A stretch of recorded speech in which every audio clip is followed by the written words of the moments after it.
आ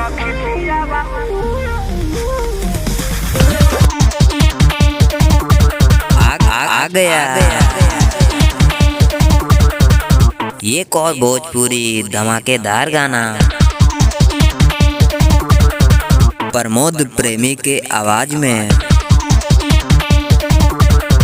जिस गाने का नाम है पियवा पकड़ के।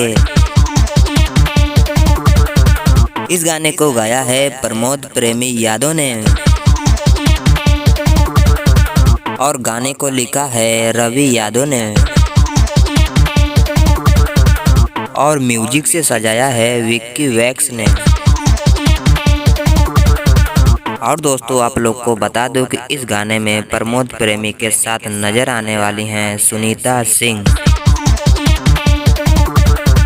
अब दोस्तों हम जान लेते हैं आखिर ये गाना रिलीज कब होगा।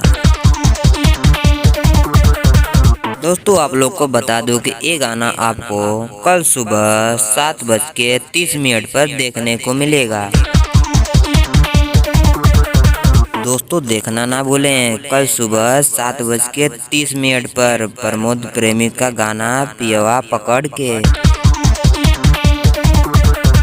दोस्तों ऐसी जानकारी के लिए हमारे चैनल को सब्सक्राइब जरूर करें।